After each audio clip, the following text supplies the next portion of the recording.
Welcome to my Rok Garage, guys, and today I'm gonna present you the setup of my KTM 200 Duke stunt bike. Follow me.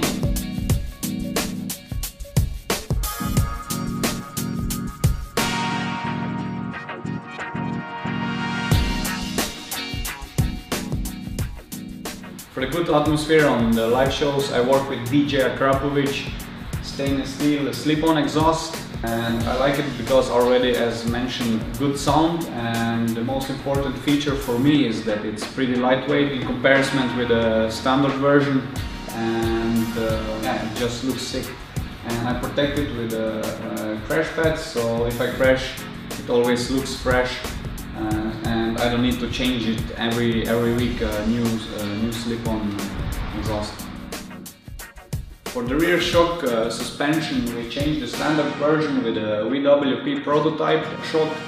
The reason is that because I need a little bit better rebound, and it needs to be much stiffer than the standard one. So we changed a little bit and made it a little bit better. And then also one of the most important parts to protect your bike is the so-called crash cage. I use the standard one from KTM Power Parts. And we also fitted LSL crash pads on it, so I don't need to change the crash cage every month, so I just changed the crash pads. To round my freestyle bike up, I wanted to add a little bit of my style to it, so we added all the ingredients that represent Rok Bagoros, which is Rok logos, all the sponsor logos, just basically do a really cool sticker kit for the 200 Duke, and yeah, it's one of my favorite liveries that I rode on my small Dukes ever.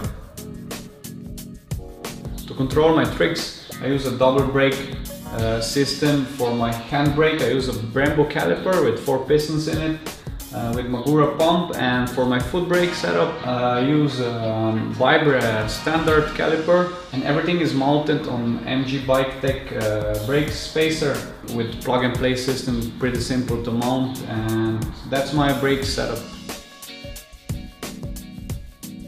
So one of the most common questions is which tire do I use on my stunt bike, and I prefer the Mitas Sport Force tire. It gives me a really good grip in all the conditions: wet, dry, hot, cold. And what is really important for a stunt rider is that the tire gives you a really good grip when it's overheated. It means when you are drifting a lot, the tire gets really hot. It needs to give you then a really constant grip. And with this tire I found a perfect tire for myself, and I really would recommend also to everybody else, and also a normal rider can use it on the street also.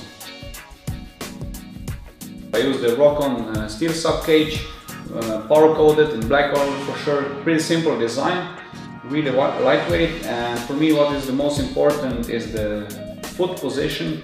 What is also the second feature on my sub cage is also that it's not only for my foot, but it's a kind of a crash protection. So when I crash, it's not only my crash cage, but also the sub cage is protecting the bike from breaking other parts. So let's continue to the next really important part, which is the wheelie bar that almost every stunt rider uses on their stunt bikes. I have the Rok stunt wheelie bar, which we developed with my team. It's quite a simple shape, but it's a lot of thinking behind it. We take care that it's a perfect length, perfect angle, so I can stand good on it, and my weight distribution is in the perfect position while doing circles.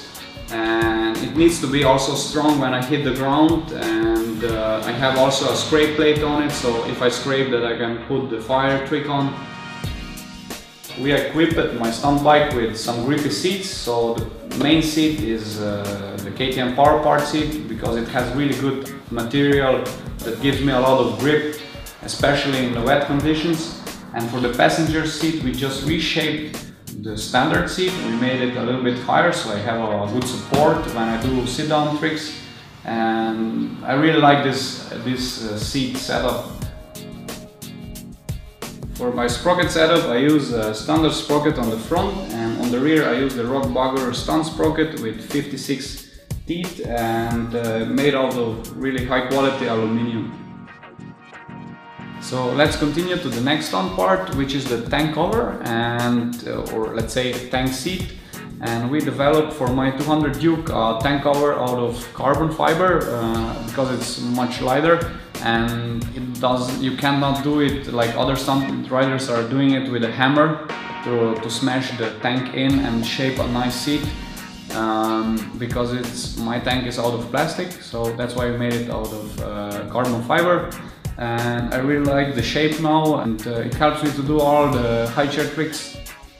We changed the standard one with a KTM Power Parts 320mm disc brake made by Braking, the Spanish brake company, and it's way better than the standard one in terms of overheating, braking power, everything. So I have much better control on the stoppies, and the Kangaroo stoppies are way easier, and it's just, I think, a must-have on a Duke bike. On the front rim I mounted the Mita Sport Force tire, and the same as on the back, size 110/70/17, the standard size, and I really like it for my stoppie game. All my freestyle bikes I use the front Rok freestyle packs, and I use it for two reasons. First one is to protect my brake setup while crashing, and then the second one is so I can do all the flatland BMX style of tricks. So let's continue to my cockpit, where I give all the commands to my Duke, and I use KTM Power Parts motocross grips. Then I prefer the Magura 13mm brake pump. For me personally, the best combination with a Brembo caliper in the back. Then I use this side up clutch easy pull lever from a company out of Russia. Then I have a second throttle control also from Magura, so I can fix the throttle and do all the no hand tricks and so on. And then I use for my handlebar, I use CPX Magura handlebar. I like it because it's more flat, it's not so high, and it's wide enough for all the tricks that I want to do, especially when I jump over with the legs and so on. And then the front brake is a standard one from the Duke, the Vibre brake, and that's pretty much it about my handlebar setup. I hope you liked the presentation of my KTM 200 Duke stunt bike, and if you have some more questions about the setup or some parts, let me know in comments below. And if you want to build a Duke on your own with the same parts as mine, you can find them in our online shop here.